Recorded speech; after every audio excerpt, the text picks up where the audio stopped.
નમસ્કાર વિદ્યાર્થી મિત્રો, સંકલ્પ ઇન્ટરનેશનલ સ્કૂલ નિકોલ, હું જીબી પટેલ સર, ઓનલાઈન એજ્યુકેશનમાં આપ સર્વ વિદ્યાર્થીઓનું હાર્દિક સ્વાગત છે.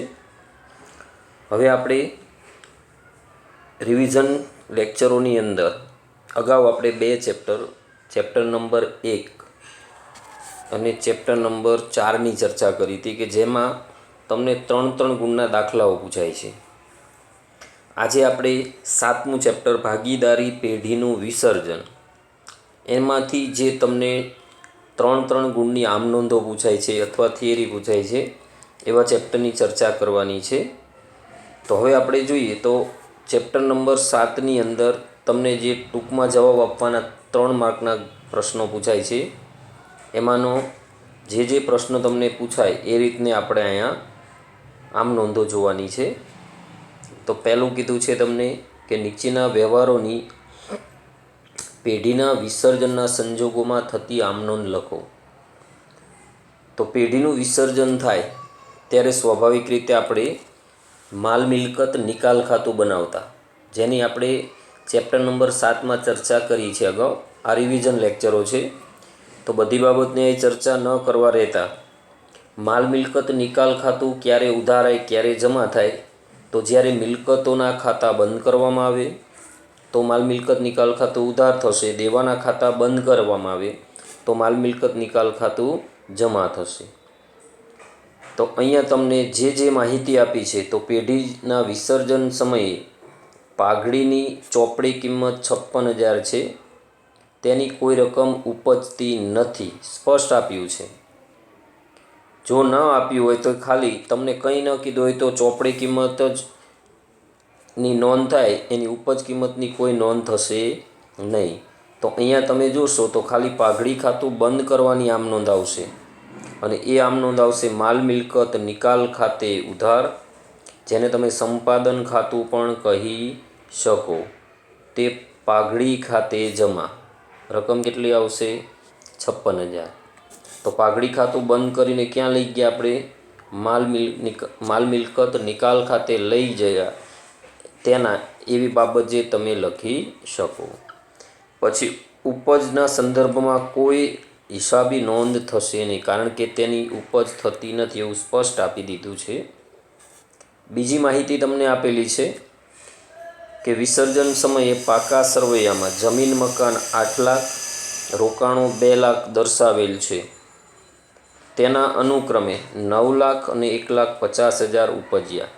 એટલે 8 લાખના જમીન મકાન અને રોકાણો 2 લાખ છે, એટલે કુલ 10 લાખની મિલકત છે. એને પહેલાં ખાતું બંધ કરવાની શું લખવી પડે? આમ નોંધ. તો મિલકતના ખાતા બંધ કરવાની આમ નોંધ લખાય માલ મિલકત નિકાલ ખાતે ઉધાર, તે જમીન મકાન ખાતે, તે રોકાણો ખાતે. જેટલી ચોપડી કિંમત હતી એટલાથી ખાતા બંધ થાય. તો કુલ 10 લાખ રૂપિયા માલ મિલકત નિકાલ ખાતે શું થશે? ઉધાર. હવે એના અનુક્રમે ઉપજ્યા એવી માહિતીમાં તમને એવું કહ્યું હતું કે 9 લાખ જમીન મકાનના ઉપજ્યા કહેવાય અને 1,50,000 રોકાણોના ઉપજ્યા કહેવાય. એટલે કુલ 10.5 લાખ રૂપિયા મળે છે. એના જેટલા રૂપિયા ઉપજે એટલી ધંધામાં રોકડ આવે તો ત્યારે આમ નોંધ લખાય રોકડ કે બેંક ખાતે ઉધાર, તે માલ મિલકત નિકાલ ખાતે જમા, અને એ રકમ લખાશે કેટલી? 10,50,000. તો જ્યારે વિસર્જન સમયે જમીન મકાન અને રોકાણના ઉપજ્યા, આ એની નોંધ થઈ. અને અહીંયા આપણે જે નોંધ કરી જમીન મકાન અને રોકાણનું ખાતું શું કર્યું?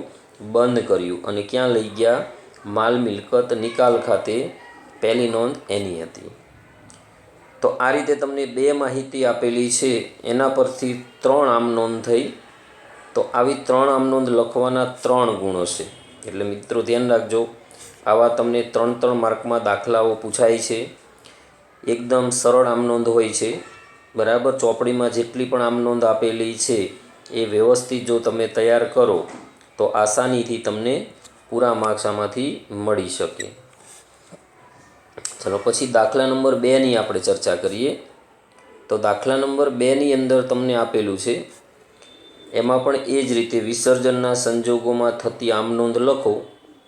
હવે એમાં પહેલું આપ્યું છે તમને કે પેઢીની કુલ મિલકતો 2 લાખ છે, જે પૈકી ચાલુ મિલકતો 40% છે, રોકડ રૂપિયા 10,000 સહિત ચોપડે મૂલ્યની ઉપજ થઈ.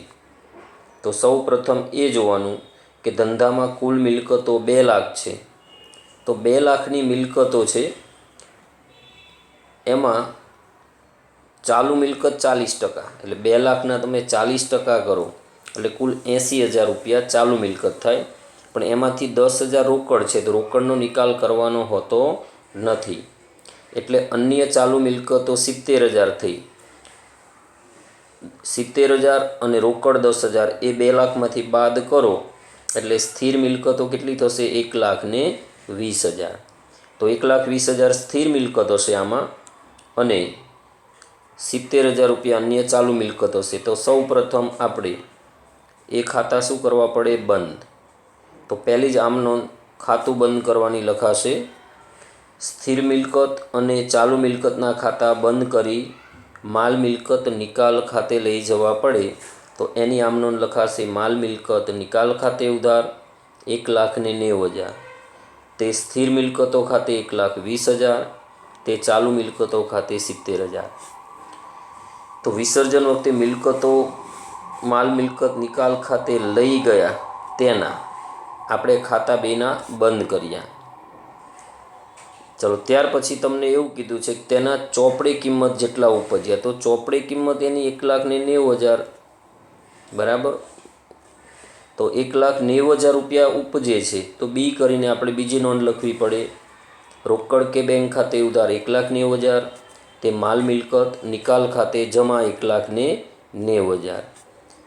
એટલે પહેલી બાબત ઉપરથી આવી 2 આમ નોંધ થશે. ત્યાર પછી બીજું આપેલું છે, ચોપડે પાઘડી દર્શાવેલ નથી, છતાં વિસર્જન સમયે તેના 50,000 ઉપજ્યા. જો અહીંયા ચોપડે પાઘડી નથી એટલે ખાતું બંધ કરવાની આમ નોંધ આવશે નહીં. પણ તમે પહેલો દાખલો જોયો તો એમાં ચોપડે પાઘડી હતી પણ એને ઉપજતું નહોતું. અહીંયા ચોપડે પાઘડી છે નહીં પણ એના ઉપજે છે, તો અહીંયા ખાલી ખાતું બંધ કરવાની નોંધ તમે લખી હતી, અને હવે તમારે ખાતું બંધ કરવાની નોંધ નહીં આવે, કારણ કે ચોપડે કોઈ પાઘડી દર્શાવેલી નથી. ડાયરેક્ટ એના જેટલા ઉપજે છે એની જ આમ નોંધ આવશે. તો કેટલા રૂપિયા ઉપજે છે? તો કે 50,000.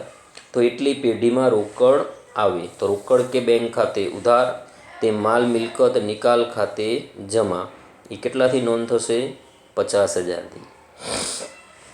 પછી જે કુલ સરવાળો આવતો એ લખી દો એટલે તમને 3 ગુણ મળી જાય. તો આટલી માહિતી તમે જોઈ. તો 3 માર્કની આમ નોંધમાંથી ફરજિયાત આવી જ આમ નોંધો હોય છે.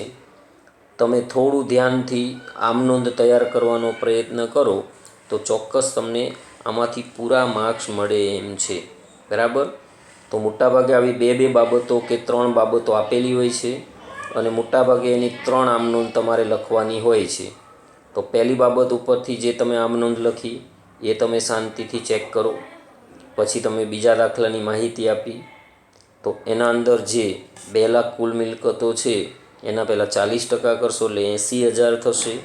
એમાંથી રોકડ 10,000 કાઢી નાખો તો ચાલુ મિલકત 70,000 હશે, અને સ્થિર મિલકતો હશે કેટલી? 1,20,000. પહેલાં એનાથી આપણે ખાતા બંધ કર્યા 21 અને 70,000થી. માલ મિલકત નિકાલ ખાતું ઉધાર કર્યું. પછી એના ચોપડી કિંમત જેટલા ઉપજ્યા, તો 1,90,000 ઉપજે છે એની નોંધ કરી. રોકડ કે બેંક ખાતે ઉધાર, તે માલ મિલકત નિકાલ ખાતે જમા. પછી પાઘડી અંગે ચોપડે કોઈ માહિતી નહોતી પણ એની ઉપજ મળી 50,000, તો એની નોંધ કરી આપણે. રોકડ કે બેંક ખાતે ઉધાર, તે માલ મિલકત નિકાલ ખાતે જમા. તો આ રીતે મિત્રો તમે શાંતિથી એક પછી એક આમ નોંધ જોશો તો અચૂક તમને પૂરા 3 માર્ક્સ મળી શકવાની શક્યતા છે. તો આ રીતે બધી જ આમ નોંધો પહેલાં ચેપ્ટર નંબર 7ની જુઓ, ઉદાહરણ જુઓ, પછી દાખલાઓ ચેક કરો તો તમને આસાનીથી દાખલાઓમાં પૂરા માર્ક્સ આવશે.